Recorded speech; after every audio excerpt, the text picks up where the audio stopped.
So nice to see everybody today. Thank you for joining us for what is a special session here with legislative leaders, New Deal leaders who are serving in state legislative chambers or in leadership in legislative chambers around the country. We thought this was particularly important, really frankly, given the importance that states are going to play this year in tackling some of our country's biggest problems. As you know, this is not a new phenomenon. Obviously, in the course of my 20 years in politics, I've seen more and more go to the state level, but really just thinking about, over the last, year or so and the landscape that's out there, starting with the Supreme Court last year and their decision on Roe, devolving, women's reproductive health to the states. And then so many issues from climate to workforce training to housing and education that flows through state legislatures. They're just going to have such an important role to play. I think it's also important to note a couple other things. One is we all witnessed last week kind of the chaos that is in the House of Representatives this year, and with what is, we can all hope that cooler heads will prevail and things will get done. But I think we have to be realistic about the fact that there could be 2 years here where Washington is able to get very little done. And therefore, again, even more importance will be on the work at the state legislative level. I also think it's important to note that we just came through an election in November, not very long ago, where voters clearly rejected the extremism in favor of mainstream politics. And if there was a message sent in the election last November, to me, it was that they wanted adults in the room to get things done and to solve people's problems. And so, I think, again, that all just points to the really outsized important nature that state legislatures are going to play this year. Fortunately, actually, despite what happens in Congress over the next 2 years, states, the Congress did pass a number of really big, important, historic legislation in the last Congress under the leadership of President Biden through the American Rescue Plan, the Bipartisan Infrastructure Deal, the Inflation Reduction Act, and others. So there is money flowing to states and localities. And so excited to see what states are going to be able to do with that money in some states where we'll talk about that with our panelists here. But, I think there will be an opportunity here to make progress on things like childcare and housing. We've already seen some of this with the American Rescue Plan funds, broadband, and other places. But we are, with that, we're really delighted to have with us today four amazing New Deal leaders who are serving in leadership in their respective legislatures. We wanted to bring together a cross-section of people, both from Senates and from Houses, in majorities and minorities, and to just hear from them what we can expect and what portends out there around the country in state legislatures across America. So let me introduce them, and then I'm going to ask them a speed round question first, and then we'll dive into their priorities and what they're seeing. So in order that I will call on people, we will be starting with Bob Duff, who is the Connecticut Senate Majority Leader. We have Jordan Harris, who is the Pennsylvania House Majority Whip. And we'll talk, Jordan, about interesting Pennsylvania getting a lot of national attention about your leadership structure there. We have Zach Wahls, who is the Senate Democratic leader in Iowa, and we have Christine Hunschofsky, who is the House Florida Democratic Whip. So I want to thank all four of you for being with us today. We're looking forward to a really exciting conversation. But so just to get the juices flowing, I thought I would ask you just to start with literally one word that you would say is going to describe the legislative, that describes the legislative environment in your state. Bob, I'll start with you. Sure, thank you. The one word I would say is energetic. Excellent, interesting. This is going to be a very diverse set of words. Jordan, what do you think? What's your one word? Crazy. And I'm sure you've seen it on your TVs nationally. It is really crazy time in Harrisburg and Pennsylvania, and we'll get into it. Okay, that sounds great. Excellent. Thanks, Zach. I'd say rebuilding. Interesting. Yes, Iowa and Florida. Christine. You're on mute. You're on mute, Christine. Concerning would be my word. Fair enough. Those are great. Thank you for that. Well, let's go ahead and start. I rattled off a few issues that I know are on the minds of Democrats and across the country. But Bob, as we look to you, where you have that energetic answer, you've got a pretty blue state that you're getting to lead the Senate in. What are you looking to try to do this legislative session? Thanks, Evie. And it's really great. Just to start off, it's really great being with New Deal and New Deal leaders. We get so much energy and so many ideas from New Deal. And a lot of us came together to the conference in November and just left energetic, which is why one of the reasons why I'm so energetic about this session coming up, and so many others are as well. We're going to be talking about a lot of things in Connecticut. We're very fortunate to be after many years of rebuilding, to have really strong fiscal record and fiscal conditions here in the state of Connecticut. We're paying down our pension debt. We had $600 million of tax cuts last year. And we still find ourselves in very good fiscal condition to continue to help the people of the state of Connecticut. There's a lot of work to be done, though, because we've seen issues that not only affect the state of Connecticut, but they impact people all across this country. Some of that is in housing and really getting our arms around housing, whether it's for senior citizens, whether it's for people who are just graduating college, whether it's for people who are coming into the state and working to be a part of the middle class. We have a housing shortage here in the state of Connecticut. A lot of that is because of local zoning rules and regulations that are far outdated.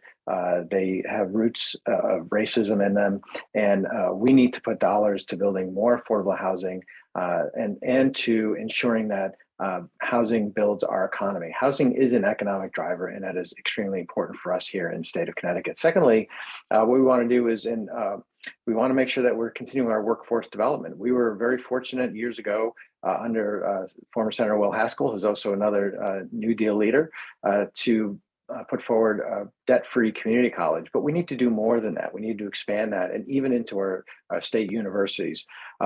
We know that when students go to our state colleges, they stay here after they graduate, but we need to make it more affordable for them. You think about parents who and others, people who want to retrain themselves for the technological world that we live in. We need to make it so that they're able to do that and not put another mortgage on their house or go into so much debt that it's a barrier for them, and especially even first generation people who live in this country or in the state of Connecticut. So we've got to make sure that we're doing that. We've got to better align our state's training and employer needs as well. We want to continue to make sure that we're looking at our taxes, and if there's room for more tax cuts, let's do that. Governor Lamont has talked about that as well. And because of the work that our Congress did and President Biden with our bipartisan infrastructure bill, we want to make sure that we're taking advantage of every single dollar we can for transportation improvements, including work on climate resiliency as well.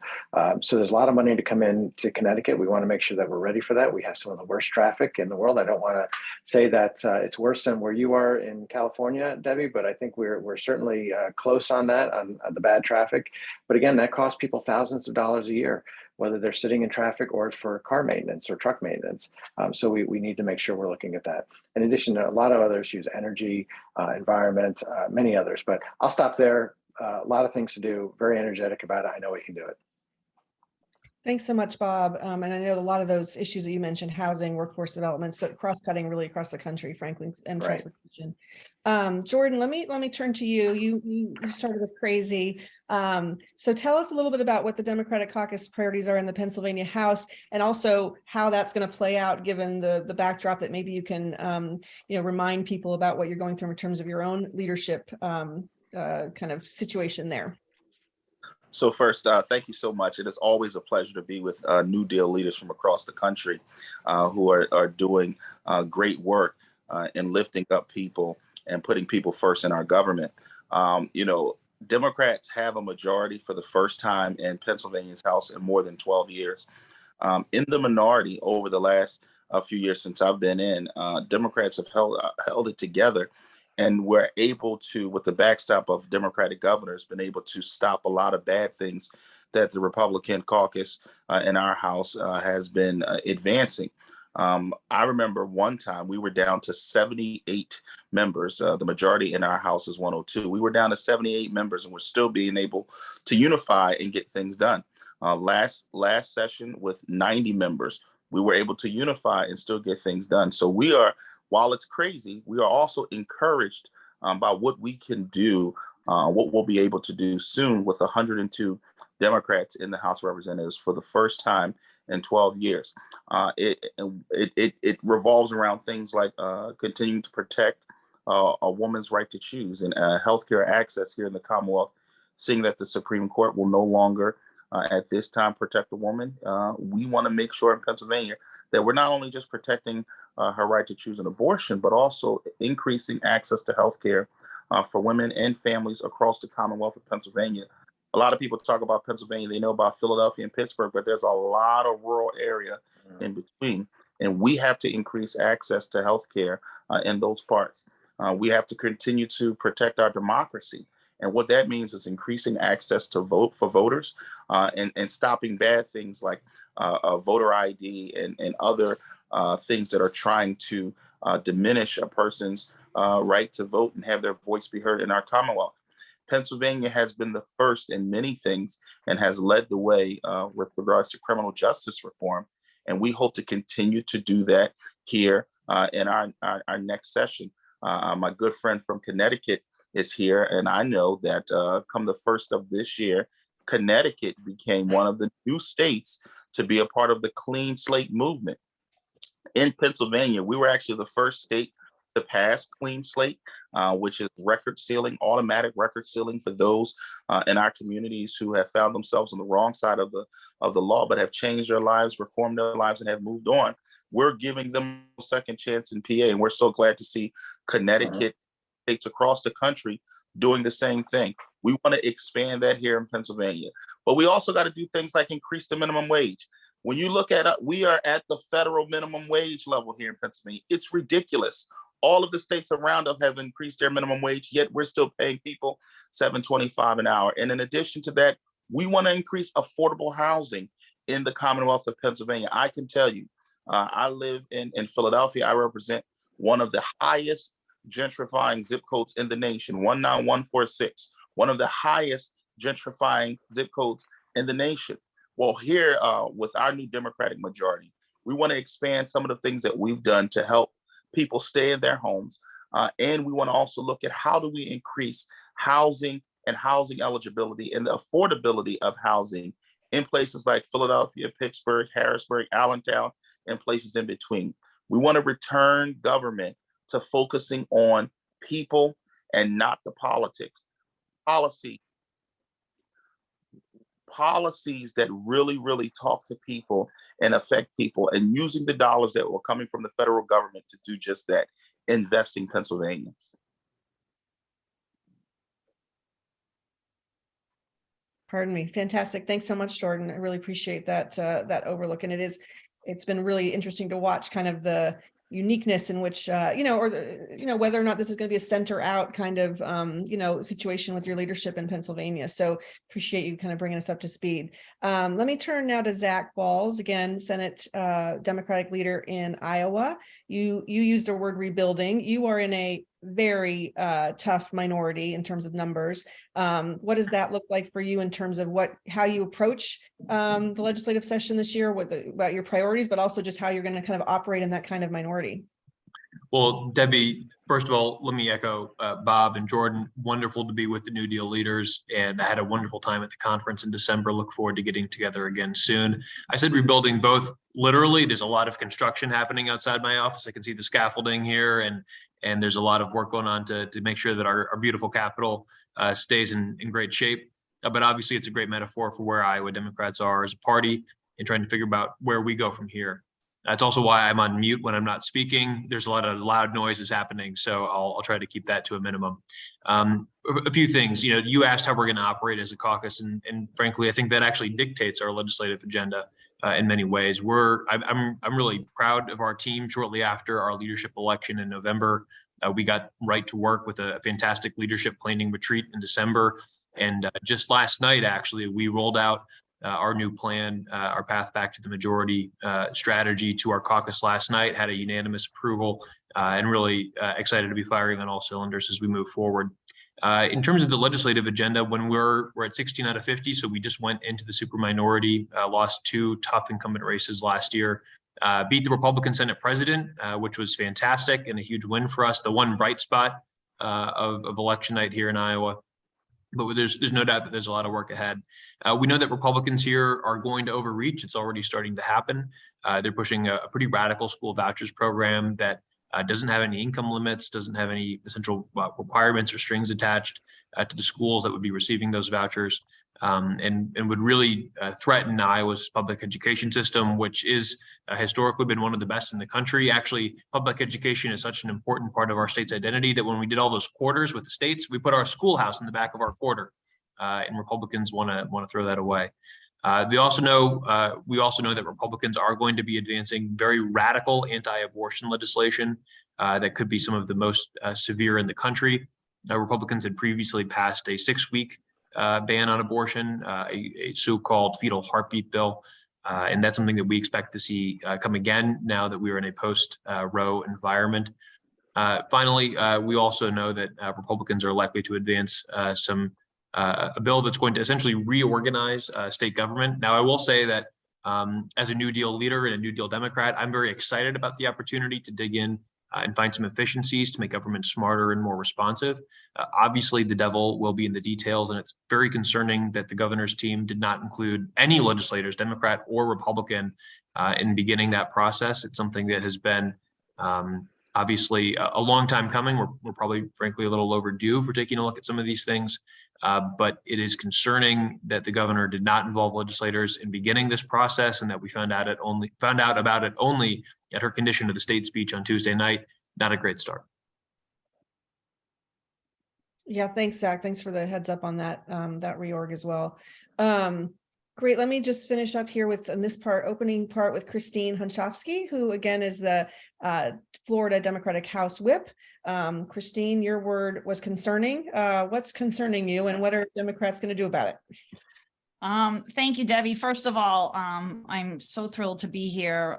I always find being around the New Deal leaders just invigorating and inspiring, and just kind of gives me the fuel to continue the happy work we do on behalf of our residents. And yeah, concerning because the Democrats are now in a super minority in the Florida House and the Florida Senate.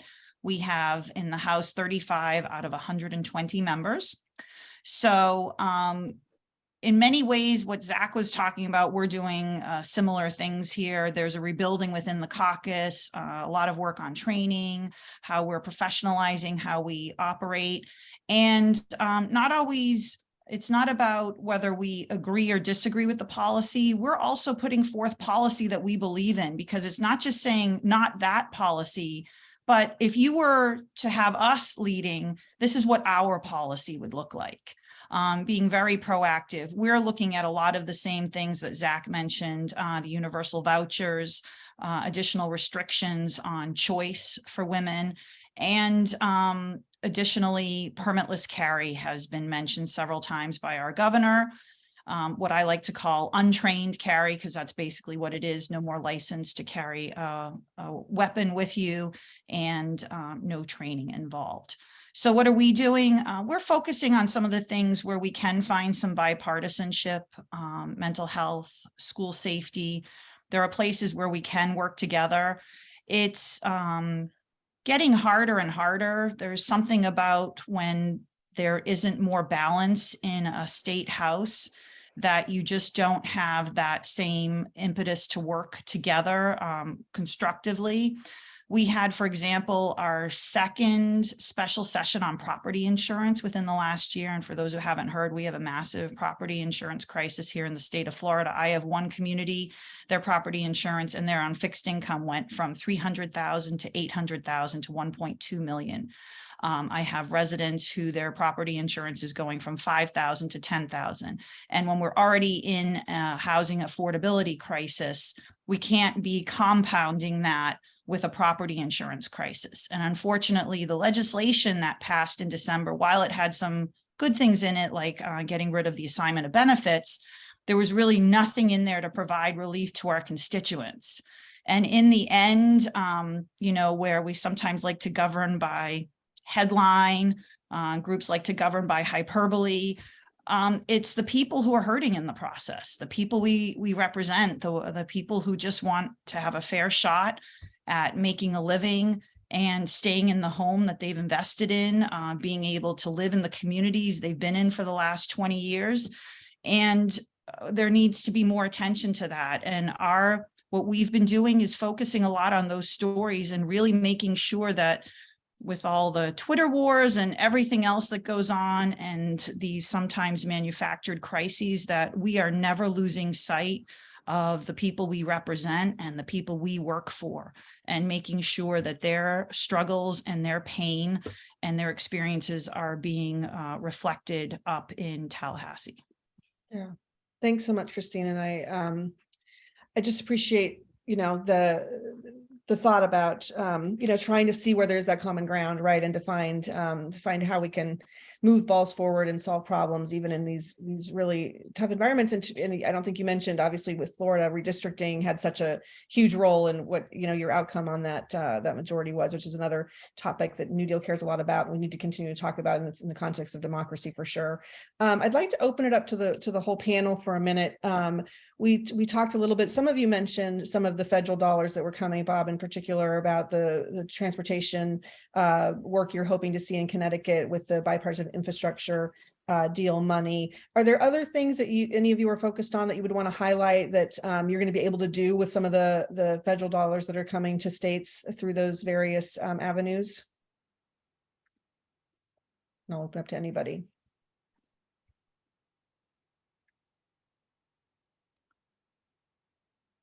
I'm happy to jump in if other folks want to think first.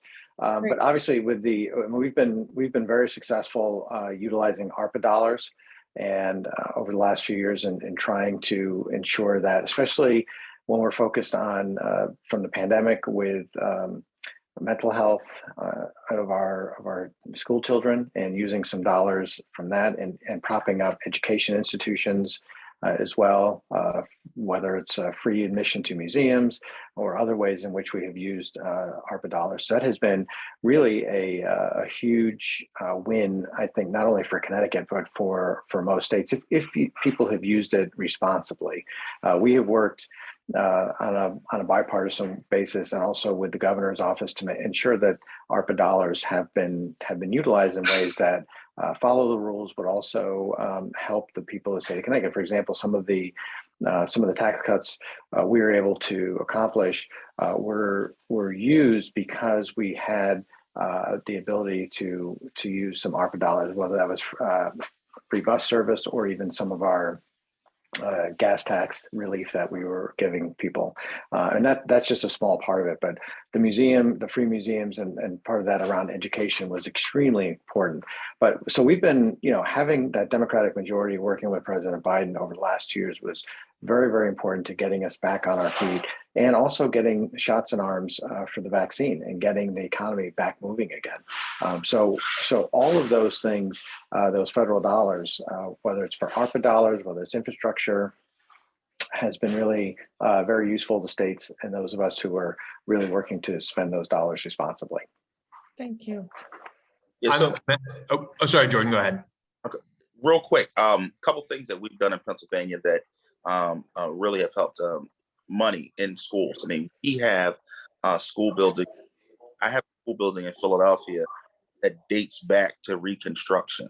And so, taking those resources and putting them into school buildings, to rehab school buildings, to work on HVAC systems and things of that nature have been extremely important to people in Pennsylvania. Another thing that we've done, we funded a program with ARPA. We started with ARPA dollars. We're probably going to look to continue with some of our general fund money. It's called Whole Home Repair Program, which we're actually using those dollars to give to folks who are homeowners and up to $50,000, depending on their income, for them to rehab their own homes. And we've used that as an opportunity to keep people in their homes. What we found in gentrifying neighborhoods like mine is you have a $10,000 rehab on your home that just looks like an insurmountable obstacle. So when the person comes to you and says, hey, I'll give you $100,000 for your house, you're looking at this hole in your roof and you can't find the resources to fix the hole. So you sell the house. So you sell the house, which could be worth more, but you sell the house for that $100,000. You know, a lot of our seniors are taking that money, they're going into a senior center. And some people will say, well, that's great. Well, the truth is that house cost more than $100,000. It was worth more. So that senior didn't get that money. Two, the senior didn't have to sell the money if they had the money to rehab their home, which a lot of us just don't have. You know, a $10,000 problem to some is just a check. To some others, a $10,000 problem, it's a lifetime, right? And then the third thing is we're actually taking away generational wealth when a person has to sell their home instead of fixing it and being able to transfer it onto their children and their grandchildren. So we were able to use those dollars to really get the money into the hands of folks to say, hey, fix up your home so you can keep your property. So we looked at schools and we're doing good work with that. We looked at homes and we're looking at the transportation money. We're looking at infrastructure. Pennsylvania has old roads and bridges that need to be fixed. And this infusion of resources is going to help us do just that. Thanks, Jordan. Zach, I know you were trying to jump in. Yeah, well, coming from a state with a Republican governor, it's been an interesting experience, as some of the viewers on the webinar may or may not know. Republican Governor Kim Reynolds here in Iowa actually campaigned pretty vociferously against the American Rescue Plan. But interestingly, she hasn't hesitated to take credit when she gets to dole out money that is made possible by ARPA. I don't know, Christine, if that sounds at all familiar, down with Governor DeSantis in Florida. Very familiar to me. I know Governor DeSantis and Governor Reynolds are spending a lot of time together, so that doesn't surprise me that they might be trading notes. But I certainly think that's been an interesting storyline, Debbie, that may have been maybe a little undercovered over the last year or so as those funds have really gotten into the economy. I'll say it's been transformative here in Iowa. One of the major pieces of bipartisan legislation, I actually had the pleasure of serving on the subcommittee and advancing this work in the Democratic capacity, was the creation of a new infrastructure pool specifically for rural broadband. That's a huge need in our state. We have thousands, tens of thousands of households across Iowa that have a real need for high-speed internet, not just for entertainment and streaming Netflix, but also to run some of the big machines that help are used when we are growing food and fuel out here in Iowa. And so that's been a really critical need for us, and it's been really transformative.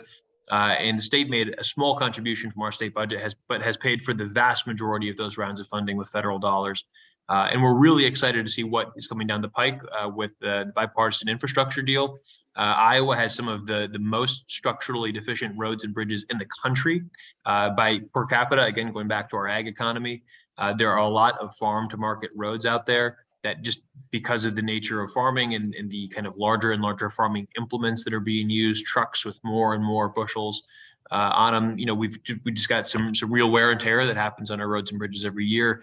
And we know that these dollars are going to be critical when it comes to actually repairing them and getting Iowa back on track in that regard. So that's just a small preview of some of the things that we're seeing. And it's been interesting to watch these Republican governors, many of whom criticized ARPA, now have this little footnote at the bottom of the press release that this project is paid for with the funds from the American Rescue Plan.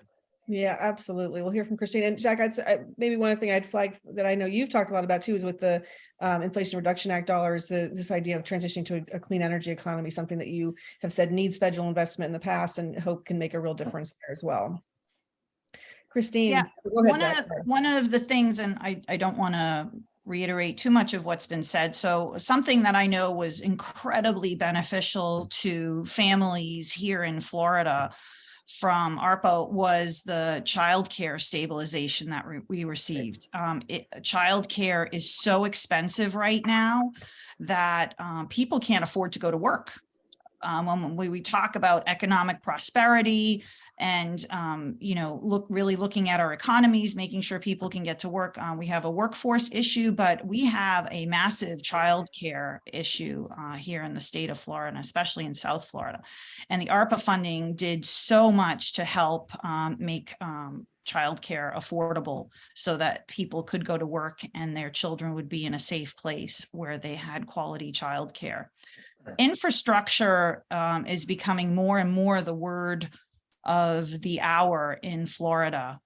We have a lot of resiliency plans. Actually, our speaker in the House is very committed to infrastructure. He formed a new committee called Infrastructure Strategies. I sit on that committee, and we're going to be addressing everything from septic to sewer, broadband, everything dealing with climate change, and resiliency, and what we can do to make Florida's infrastructure stronger as we see so much migration to Florida and really going forward. So, and those federal dollars will come in quite handy, and I will make sure that we are giving credit where credit is due on the foresight to be investing in America and in our states and in our communities, and making sure that people have the infrastructure they need to get to where they need to go, and also to do the work they need to do. Great, thanks, Yeah, Christine. can I highlight that too, Debbie? Is that Please we go. should, the fact that not only the states receive money, but our municipalities or counties, we don't have counties in Connecticut, receive funding as well to really do a lot of projects that have been on the drawing board for a number of years and sometimes decades. And Christine brought up the fact of the child care stabilization, which, sometimes you forget some of all that funding that came out of ARPA that literally helped save the economy, and that also helped put people back to work again. One of the reasons why I think we have such a strong labor market right now is because of the fact of what the president and Congress did by sending this money back to the states and municipalities, because without it, people would not have that ability to get back to work again as in a way that they did from the pandemic. So I think the American people should recognize all that. And I wish there was some way we could have a slip every time there was money from ARPA or the bipartisan infrastructure law that folks could recognize that this was an investment because good people who make good policy saw the value in these funds. Absolutely. I want to end this kind of session of our webinar with another, I think, kind of lightning round question, which is I started at the top talking a little bit about Washington and the change in leadership in the House. I think my question for you is, if you have thoughts on the change of leadership and what that might mean for states, or maybe the way I'd ask it is, if you had one message for Washington from your state over the next few years, what would that message be? And maybe I'll go backwards if that works this time. Christine, put you on the spot first. Oh, a message for them. Remember the people who elected you. We need problem solvers. I'm just hoping that we can keep a barrier up between what's happening up there and what happens in our states, because the people who elected us need us to work for them. They need us to deal with some of these problems that we've been dealing with for decades. And while I understand people, when they're far from home, they get caught up in a bubble, the people can't afford this bickering, and all they are doing is eroding people's trust in our government. And that is really unconscionable. Thanks, Christine. Zach? Yeah, I was having supper on Monday or Tuesday this week, and was at a bar here in town, and struck up a conversation with a gentleman who was also sitting there, and kind of politics came up. And one of the things that he had to say, I'll give my kind of quote to him. He said that change is going to happen from Iowa up, not Washington down. And I thought that was really appropriate. There's obviously a huge divide in this country, but I would my message would be that, kind of like Greg, my new friend, said, help us work from the bottom up, and maybe change the culture in Washington so it doesn't poison us from the top down. Thanks, Zach. Jordan, thoughts from Pennsylvania? Kind of along the line of what Christine said. I think the truth is people don't care about the policy, care about the policy. And I think that's something that our federal government can't forget. Something that our state governments can't forget either, is that when we have these petty political fallouts and it's CNN and Fox News and MSNBC, most people honestly do not care. They just don't. What they care about is, can I afford to buy eggs in my supermarket? Can I afford to put gas in my car? Am I sending my child to a quality school? Is my child going to get home from that quality school because our streets are safe? That's the things that the everyday person that I see at the 22nd Street Cafe on Thursday nights where I go get, they got really good fried shrimp. If you're in Philly, go check them out. Tell them I sent. 2nd Street Cafe, that's what they're talking about, not the petty politics that we have to endure. So remain focused on the people and the policy. We can leave the politics to the side. Thanks, Jordan. Beautifully said. Bob. Well, thank you. And I'd like to associate myself with the comments of the three other, my colleagues here. I would just say that for Connecticut, I'm just so proud to live in the state of Connecticut. And, we enjoy some of the best quality of life out of any state in the nation. We have the 4th lowest incidence of violent crime, sort of one of the safest states in the nation. We have some of the best schools in the country.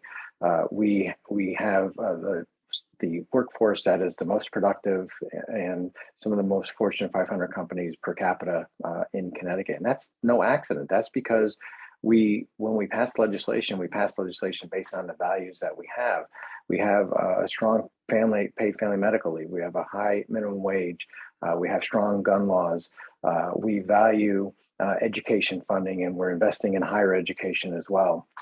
We're going to work to tackle housing and homelessness and so many other issues that are current, not only in Connecticut, but across this country. And so my message to the folks in Congress would be to do big things. The American people want us to do big things. They want to solve problems. And while the legislatures across country are sometimes designed to be incremental, people want us to solve the problems that they face and do it in a big way. And they will go along for the ride with that if we're working together to get that done. So I would say, do big things and don't be extreme. What we saw last week in the U.S. House of Representatives with 15 votes for the Speaker of the House and 20 people holding that process hostage was really a small group of people who are hell-bent on not passing a budget, who are hell-bent on not raising the debt ceiling when that's going to be, which could be disastrous, not only for this country, but for every state in the nation. So get to work together, do big things.